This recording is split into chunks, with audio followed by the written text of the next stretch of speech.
How many coaches are they going to take? That is the problem. We cannot always... The problem with soccer players is that they think their belief is that after playing I will be a coach. You don't have to be a coach. There are so many other things you can do. You can continue your life. You can go to school. You can be a teacher. You can be an instructor or something else. It doesn't always have to be a coach. Okay, now the fact that they don't take advantage of that, is it because they just want the money at that time? Because I know players going to China, going to Sweden and some other countries that may not offer you that chance, but the US will offer. Is it because in the US you talked about the fact that you didn't get the money but you got the education? Is it because of the money? They just want that? It's because of the money. At that time they focus on money. They want to get rich. They want to make money. But I think the problem is the vision.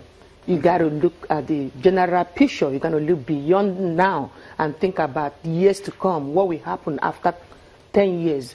Will I be able to play? Will I be able to sustain myself? Will I be able to make more money? Whatever you make from now to that time, will you be able to sustain me? Especially with the lifestyle.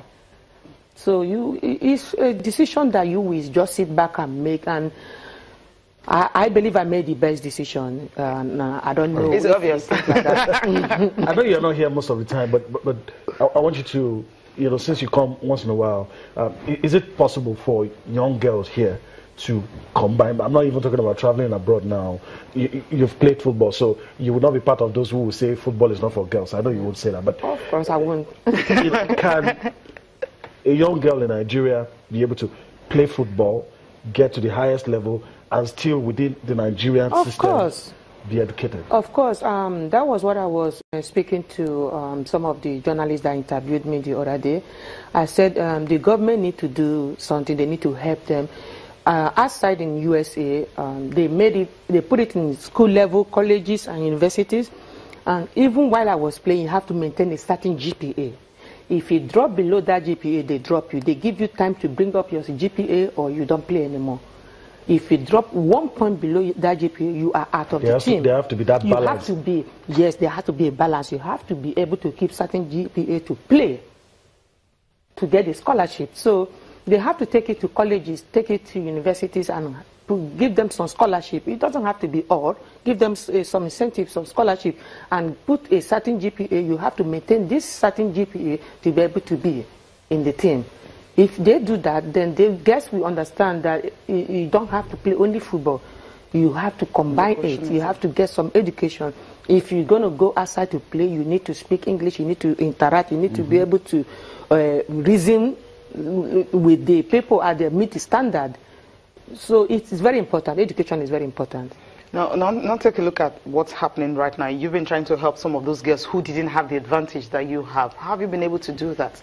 What do you actually offer them, and how well are they doing right now? We take one step at a time. Okay. Yeah, we're trying to get the basic things first, and then if we could be able to set them a little business, a little thing they can do, since they can't go to school now. Some of them can go to coaching course and start. How many coaches are going to coach in Nigeria?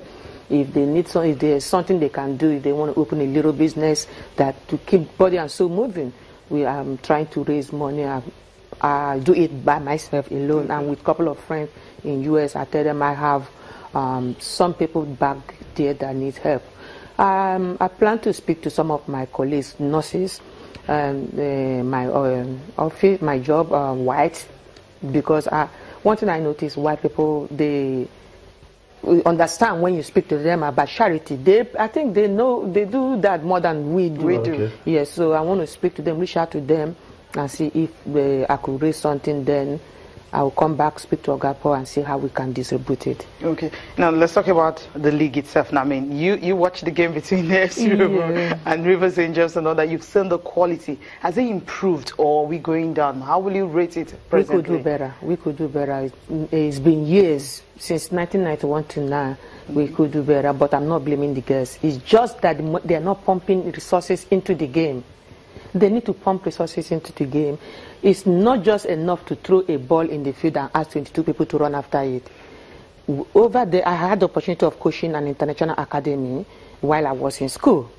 A Vogue Singer Soccer Academy. You have coaches from Brazil, coaches from England, Division 1 coaches, national coaches.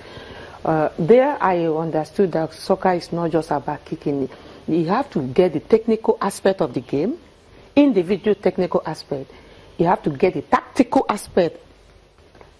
Defenders sit together and train and know how to cover each other, what they're supposed to do before they bring it into the military and bring the attack and build a team.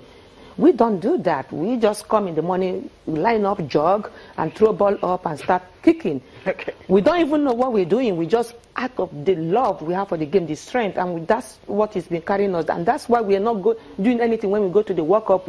We can't go beyond that unless you cannot be doing the same thing and expect a different result. You have to do something different to be able to get a result. You have to get the equipment. You have to give them the proper training to be able to, for them to be able to beat people in the world. Okay. All right. You know, we're very close to going on, but let me quickly ask you. You've seen the girls. You've seen them play. Do you agree with people that say most of these girls have to leave this environment before they can blossom, before they can be what they want to be, before they can be like Asisat Oshola, for instance? Do all of them have to leave before they fulfill their potential?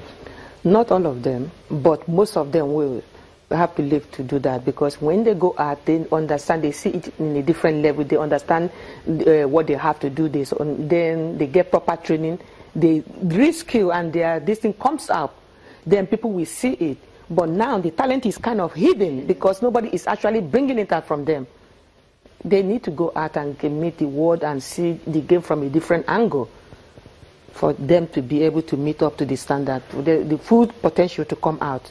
I think what you're trying to say is that the coaching deficiency is actually there. I mean, they don't have that, they can't build it from... How many times do they send the coaches out for training? Okay, all right. What do you expect them to do? You have to train them, you have to expose them, you have to give them what they need to be able to give it to the girls.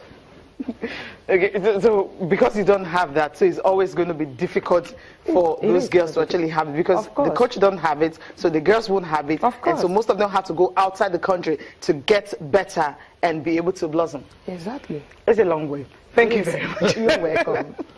Thank you very much, Ngozi Owenibe, for finding out time to actually see us this morning. It is my pleasure. Hope to see you some other time. And good luck on your charity. Thanks.